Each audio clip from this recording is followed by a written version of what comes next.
اعوذ باللہ من الشیطان الرجیم بسم اللہ الرحمن الرحیم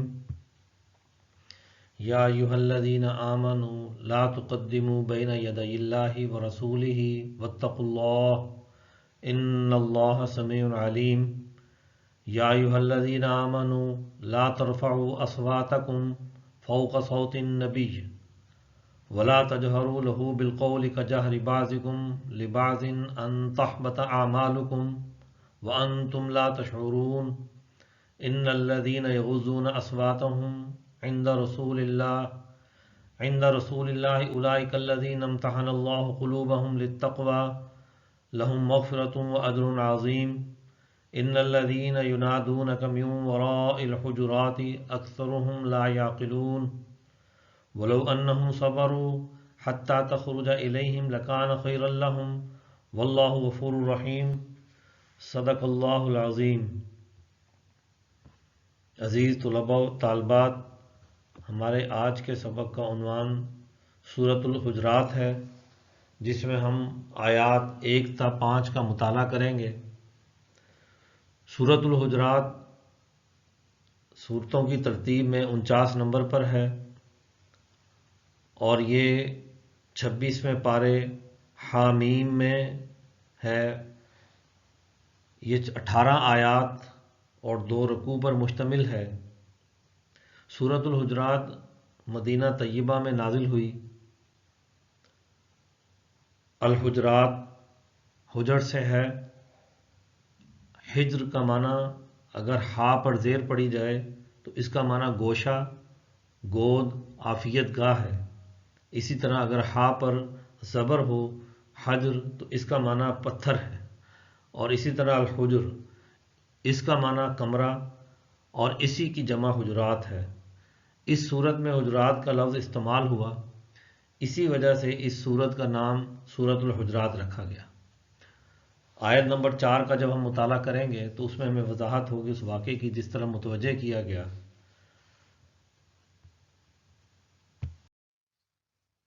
اس صورت کے مضامین میں جو بنیادی موضوع ہے وہ سماج کے باہمی تعلقات ہیں کہ انہیں کن اصولوں پر استوار ہونا چاہیے۔ اور یہ صورت چونکہ مدینہ میں نازل ہوئی تو ریاست مدینہ کے تناظر میں عادلانہ سماج میں باہمی تعلقات کے اصول وہ اس میں ہمیں بتلائے گئے ہیں، جو آنے والی ہر سوسائٹی، ہر سماج کے لیے باعث تقلید، رہنمائی کا کردار ادا کرتے رہیں گے۔ اس کے ذیل میں ہمارے سامنے 3 چیزیں آتی ہیں: ایک پیغمبر اور مومنین کا باہمی تعلق، اور یہ جو مومنین کی جماعت ہے اس جماعت کا باہمی تعلق کیا ہے۔ اسی طرح یہ پوری جو انسانی سوسائٹی ہے، ان انسانوں کا باہمی تعلق اور اس کی بنیاد کیا ہے۔ یہ اس صورت میں کے بنیادی مضامین ہیں۔ آج عصر حاضر میں بہت سے فلاسفرز نے عمرانی معاہدات پر بات کی ہے۔ انسانی معاشرے کسی نہ کسی معاہدے پر ہی آگے بڑھتے ہیں۔ انسانوں کے باہمی رشتوں کے اندر سب سے بنیادی معاہدہ وہ ایک مرد اور عورت کے نکاح کی صورت میں ہمارے سامنے آتا ہے، اور اسی سے پوری معاشرت کا عمل آگے بڑھتا ہے۔ تو اس لیے عمرانی معاہدات جو اس جدید دور میں فلاسفرز نے بیان کیے، اگر ہم بطور مسلمان اس کی بنیاد تلاش کرنا چاہیں تو قرآن حکیم اس پر ہماری مکمل رہنمائی کرتا ہے، اور رہتی انسانیت کے لیے وہ رہنمائی موجود ہے۔ اس لیے سورۃ الحجرات کا ہم اسی تناظر میں مطالعہ کریں گے کہ ہمیں معاشرے کے اندر جو باہمی تعلقات ہیں ان میں کن اصولوں کو پیش نظر رکھنا ہے۔ سورۃ الحجرات کی پہلی 5 آیات میں حضرت محمد صلی اللہ علیہ وسلم اور آپ کی جماعت صحابہ، جماعت رسول اللہ صلی اللہ علیہ وسلم کے باہمی تعلق اور اس تعلق میں جو بنیادی آداب ملحوظ خاطر رکھنے چاہیے ان کو یہاں بیان کیا گیا، جنہیں ہم اس دور کے تناظر میں بھی سمجھیں گے اور آج ہمارے لیے یہ کیا رہنمائی کا سامان کرتے ہیں اس کا بھی مطالعہ کریں گے۔ عزیز طلباء و طالبات، یہ آپ کے سامنے سورۃ الحجرات کی پہلی آیت ہے۔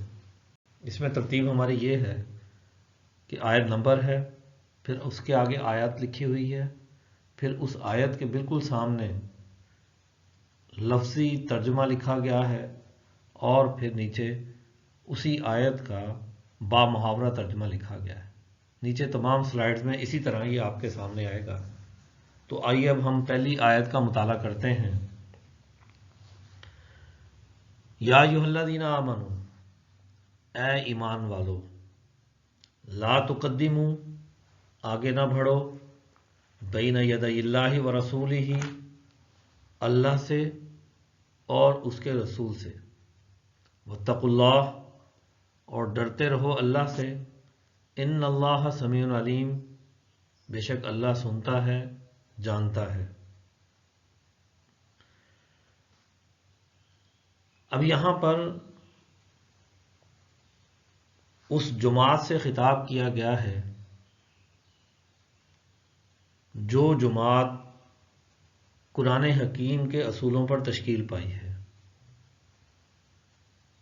اسی جماعت کو قرآن حکیم مومنین کی جماعت کہتا ہے اور اسی کو یا ایھا الذین آمنوا کے عنوان سے خطاب کرتا ہے۔ یا جہاں بھی آمنو کا ذکر آیا ہے وہاں پر یہی جماعت مراد ہے، اور ہر دور میں حضور اکرم صلی اللہ علیہ وسلم جماعت صحابہ یعنی قرآن حکیم، احادیث نبوی صلی اللہ علیہ وسلم اور جماعت صحابہ کا جو عمل ہے اس کی پیروی کرنے والے جو لوگ بھی ہوں گے وہ مومن ہیں، ان سے خطاب کیا گیا ہے۔ لا تقدموا، آگے نہ بڑھو، کس سے؟ اللہ اور اس کے رسول سے۔ دیکھیں، ہر معاشرے کے اندر قانون کا کوئی نہ کوئی منبع اور مرکز ہوتا ہے، اور ہر معاشرہ یہ چاہتا ہے کہ اس قانون کو تسلیم کیا جائے، اور اگر اس قانون کا انکار کر دیا جائے یا اس کو ملحوظ خاطر نہ رکھا جائے تو پھر معاشرے انتشار کا شکار ہو جاتے ہیں۔ اب حضور اکرم صلی اللہ علیہ وسلم کی ذات مبارک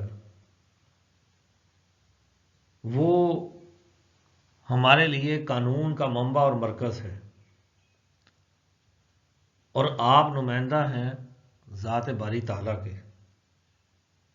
آپ ان کی بھیجی ہوئی وحی جو اللہ تعالیٰ نے اس دنیا کے لیے، دنیا انسانیت کے لیے اور اپنی تمام مخلوق کے لیے، ان کے باہمی رشتوں کے لیے جو قانون اور اصول دیے وہ آپ ہمارے لیے بیان کرتے ہیں، اور یہ ہمارے لیے، ہماری سوسائٹی کے لیے ایک دستور کی حیثیت رکھتا ہے۔ دنیا کا ہر معاشرہ اپنے دستور کو اہمیت دیتا ہے اور اس دستور کی خلاف ورزی اور مخالفت کرنے والے کو سزا دیتا ہے۔ تو یہ دستور جو ہمارے پاس قرآن حکیم کی صورت میں آج موجود ہے، اور اس زمانے میں خود حضور اکرم صلی اللہ علیہ وسلم موجود تھے جب مدینہ طیبہ میں یہ آیات نازل ہوئیں، تو یہاں پر آپ صلی اللہ علیہ وسلم کی پیروی کرنے والوں سے کہا جا رہا ہے کہ اللہ اور اس کے رسول سے آگے نہ بڑھو. کیوں؟ کہ جو بھی ہمارا عمل ہے وہ حضور اکرم صلی اللہ علیہ وسلم کے احکامات کی روشنی میں ہونا چاہیے، اللہ کے حکموں کی روشنی کے اندر ہونا چاہیے، اس سے آگے نہیں بڑھنا چاہیے. ہماری خواہشات، ہمارے جذبات، وہ اسی قانون کے اندر آگے بڑھنے چاہیے. اور اگر ہم اس قانون کی پاسداری نہیں کریں گے تو معاشرے میں جھگڑوں اور تنازعات سے بچنا مشکل ہو جائے گا. تو اس لیے اس قانون کی پاسداری ضروری ہے. اور پھر یہی لوگ جو اس قانون کی پاسداری کرنے والے ہوتے ہیں یہی متقی ہیں، یہ اللہ سے ڈرنے والے ہیں. تو گویا تقوی اللہ سے ڈرنے کا نام ہے اور قانون پر عمل کرنے کا نام ہے. تو اور تقوی کی جہاں پر بات کی جاتی ہے اس کا مفہوم یہی ہے کہ وہ جماعت صرف ظاہری طور پر، دکھلاوے کے طور پر کسی قانون پر عمل نہیں کرنے والی، بلکہ وہ دلی طور پر اسے مانتی ہے، داخلی طور پر اس کے اندر یہ چیز موجود ہے کہ وہ ان احکامات کی پیروی کرے گی. اس کے لیے اسے کسی فورس کی، کسی طاقت اس کی ضرورت نہیں ہوتی. جیسے معاشرے کے عام طبقے قانون کے ڈر سے کام کرتے ہیں، لیکن جن کے دلوں کے اندر تقوی ہوتا ہے وہ اللہ کے خوف سے ہر عمل کو کرتے ہیں. مثلا آج آپ دیکھتے ہیں کہ معاشرے کے اندر کبھی کوئی مشکل گھڑی آتی ہے تو لوگوں کے رویے بدل جاتے ہیں. جیسے ابھی آپ دیکھیں کہ یہ ایک آفت ہم پر آئی کرونا کی صورت میں، معاشرے کے اندر ایک پریشانی کی کیفیت ہے، تو یہاں پر بعض طبقوں نے فوراً ہی اشیاء کو مہنگا کر دیا. اب اگر یہاں پر اللہ کا خوف دلوں کے اندر ہو تو وہ اللہ کے قانون کو مانتے ہوئے سوسائٹی کے اندر اپنے معمولی منافع کے لیے ایسا کبھی نہیں کریں گے. تو جو متقی لوگ ہوتے ہیں وہ اللہ اور اس کے رسول کے قانون کی پاسداری یہ ان کے دلوں کے اندر موجود ہوتی ہے. وہ کسی معاشرتی دباؤ، معاشرتی پریشر یا کسی ادارے کے دباؤ کی بجائے ان کی خود اپنی انتی تربیت ہوتی ہے. تو اس لیے معاشرے کے اندر ایک ایسی تربیت یافتہ جماعت کا ہونا جو متقی ہو، اللہ اور اس کے رسول کے احکامات کی پیروی کرنے والی ہو، اس کا ہونا ضروری ہے. اور پھر اللہ تعالیٰ کی ذات کون ہے کہ وہ سننے والا ہے اور جاننے والا ہے. یعنی ہم جو لوگ جو کچھ کرتے ہیں تو اللہ کی ذات سے کچھ بھی چھپا ہوا نہیں ہے. ہم دل کے اندر جو بات کہتے ہیں اللہ اسے بھی جانتا ہے. جو کام کرنے کے پیچھے ہماری نیت ہے اللہ تعالیٰ اس کا علم رکھتا ہے، وہ سنتا بھی ہے ہماری باتوں کو اور ہماری باتوں کا علم بھی رکھتا ہے. سورۃ الحجرات کی دوسری آیت میں مومنین سے ہی خطاب کیا گیا ہے اور مومنین کی جماعت کو حضور اکرم صلی اللہ علیہ وسلم کی محفل کے اندر اور آپ سے جو ان کا تعلق ہے اس کا ایک اور ادب بیان کیا گیا ہے. یا ایھا الذین آمنوا، اے ایمان والو، لا ترفعوا اصواتکم، بلند نہ کرو اپنی آوازیں، فوق صوت النبی، نبی اکرم صلی اللہ علیہ وسلم کی آواز سے اوپر، ولا تجہروا لہ بالقول، اور ان سے ایسے بات نہ کرو جیسے تم ایک دوسرے سے کرتے ہو. یہاں لفظ تڑک کر استعمال کیا گیا ہے، یعنی جیسے ہم بے تکلفی میں ایک دوسرے سے بات کرتے ہیں. ان تحبط اعمالکم، کہیں ایسا نہ ہو کہ تمہارے اعمال اکارت ہو جائیں، ضائع ہو جائیں، وانتم لا تشعرون، اور تمہیں اس کی خبر بھی نہ ہو. تعظیم اور احترام یہ معاشرے میں بنیادی حیثیت رکھتا ہے. ایک مہذب بیٹا اپنے باپ کا احترام کرتا ہے، ایک لائق شاگرد اپنے استاذ کا احترام کرتا ہے،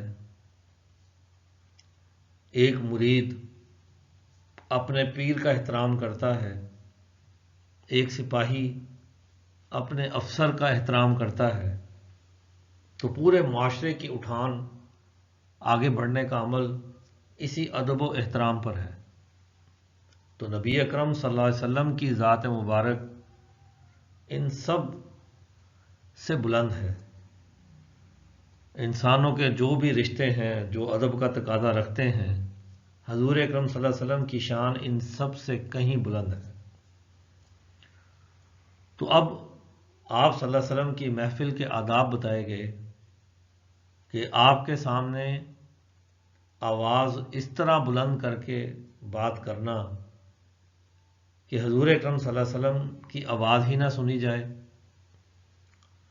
یا آپ کے سامنے کوئی صحابہ سے مشورہ مانگا جائے تو اس میں وہ ایک دوسرے سے بلند آواز میں بات کرنا شروع کر دیں، بات سنائی نہ دے۔ اور بات بلند کرنے کا مقصد کسی بھی انسان کا یہ ہوتا ہے کہ میری بات سنی جائے، تو یقیناً اپنی بات سنانے کے لیے اس کا ایک ادب اور ایک ترتیب کا ضرور لحاظ رکھنا چاہیے۔ ایک بات کر لے تو دوسرا اپنے وقت پر اپنی بات کرے، خاموش رہے اور انتظار کرے کہ اس کی بات پوری ہو تو میں اپنی بات کہوں۔ تو یہاں پر حضور اکرم صلی اللہ علیہ وسلم کی موجودگی میں صحابہ سے بات کی جا رہی ہے، اور آج ہمارے لیے یہ رہنمائی موجود ہے کہ ہم آپ صلی اللہ علیہ وسلم کے روضے پر حاضری دیں یا ایک ایسی محفل میں بیٹھے ہوں جہاں پر آپ صلی اللہ علیہ وسلم کی تعلیمات بیان کی جا رہی ہوں، تو وہاں پر ہمیں پورے ادب کے ساتھ بیٹھنا چاہیے اور اس بات کو پورے غور سے سننا چاہیے۔ آپ کے روضے پر پورے ادب سے حاضری دینی چاہیے۔ معاشرے کا جو بھی عمل ہے وہ اسی اصول پر چلتا ہے۔ اجتماعی نظم، جماعتی نظم، اس کے قیام کے لیے ضروری ہے کہ ہم بڑوں کا ادب کریں۔ اگر یہ ادب معاشرے کے اندر ملحوظ خاطر نہ رکھا جائے تو اس سے تمام نظم متاثر ہو جاتا ہے۔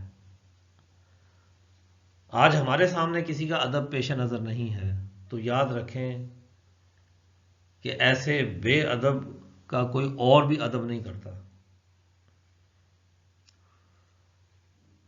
اب یہاں پر ایک بات کہی گئی کہ انسان بعض مرتبہ بہت تڑک کر بلند آواز سے اس لیے بات کرتا ہے کہ اس کی بات مان لی جائے، سن لی جائے، اس کے عمل کو، اس کے کام کو اہمیت دی جائے۔ تو یہاں پر کہا گیا کہ اگر ہم نے یہ ادب پیش نظر نہ رکھا تو پھر یہ ممکن ہے کہ ہمارے اعمال جو ہیں وہ ضائع ہو جائیں گے۔ جو کام کیے ہیں وہ اس بے ادبی کے سبب ان کے ضائع ہونے کا خدشہ ہے، اور پھر تمہیں اس بات کا علم بھی نہیں ہوگا۔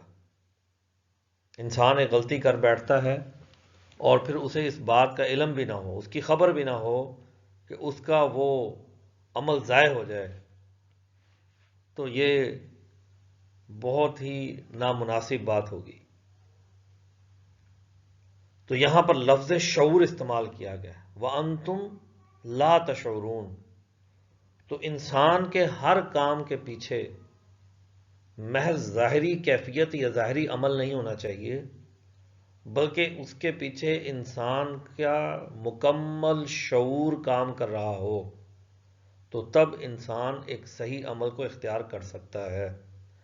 اب یہاں پر معاشرے کی ایک اہم بات کہ ہمیں اپنے بڑوں کا ادب کرنا چاہیے، اور یہ ادب محض ظاہری طور پر نہیں بلکہ ہماری شعوری طور پر ہمارے اندر ہو، یہ ہماری نفسیاتی کیفیت کا حصہ ہونا چاہیے۔ سورۃ الحجرات کی آیت نمبر 3 میں اسی تسلسل سے جو آیت نمبر 1 اور 2 میں بات کی گئی، اور پھر دوسری میں جو یہ کہا گیا کہ جس طرح آپس میں بات کرتے ہو اس طرح بات نہیں کرنی، تو بات کیسے کی جائے؟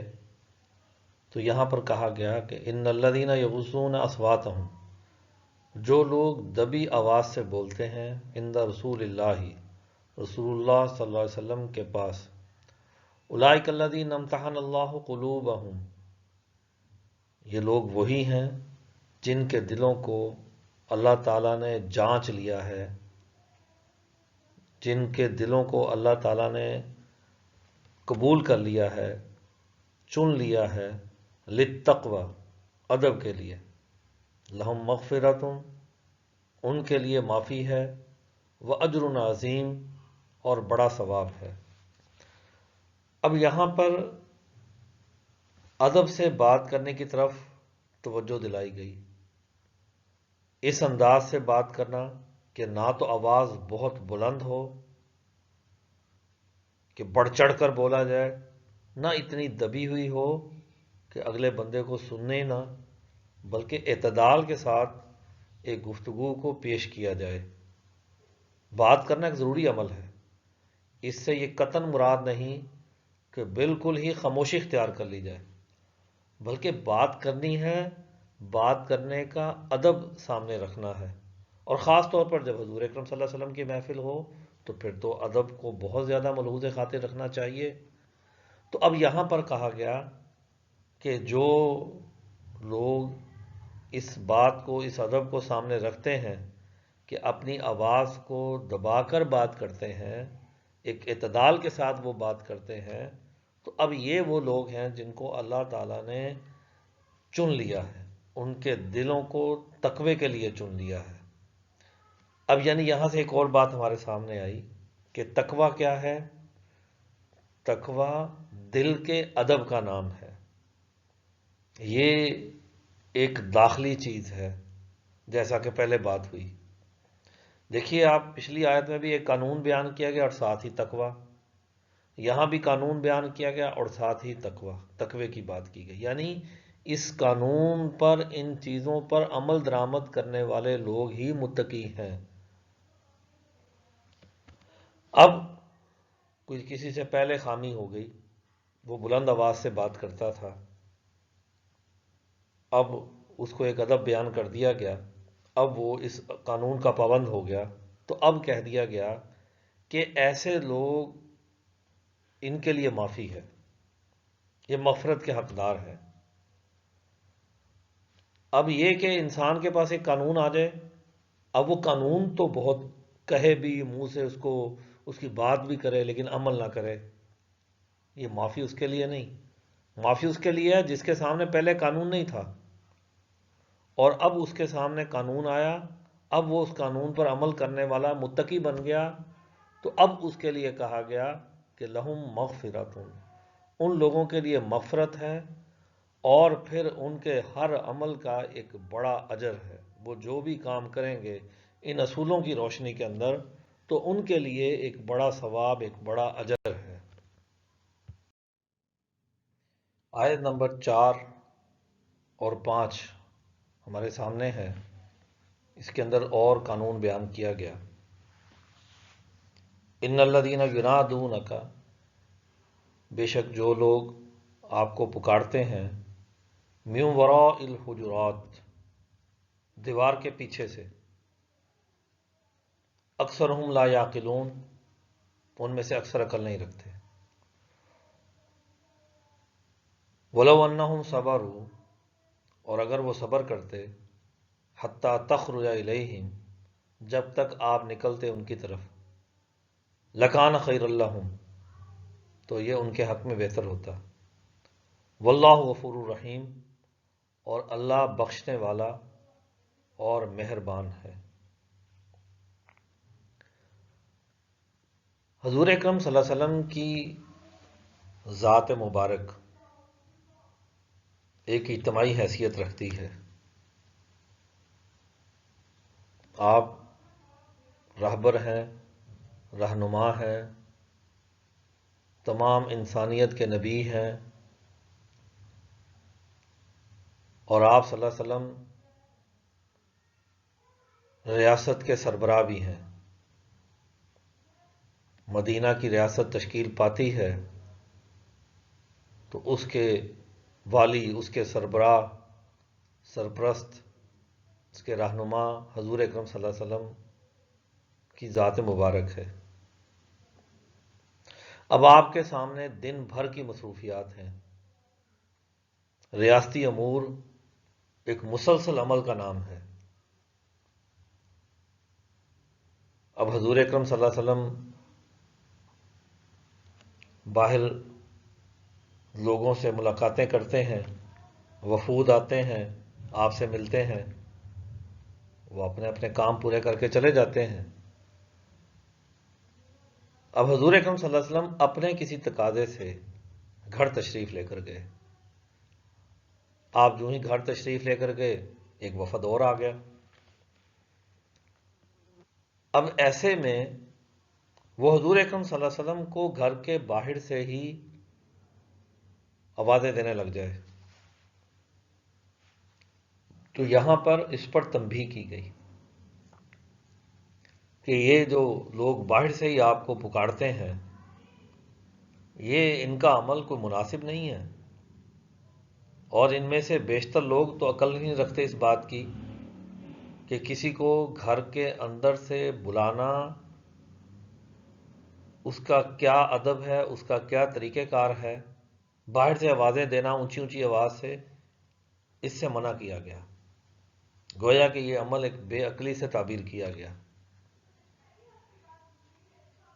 اور آج بھی ہمارے بعض جگہوں پر، خاص طور پر دیہاتوں کے اندر ذرا بے تکلفی کا ماحول ہوتا ہے،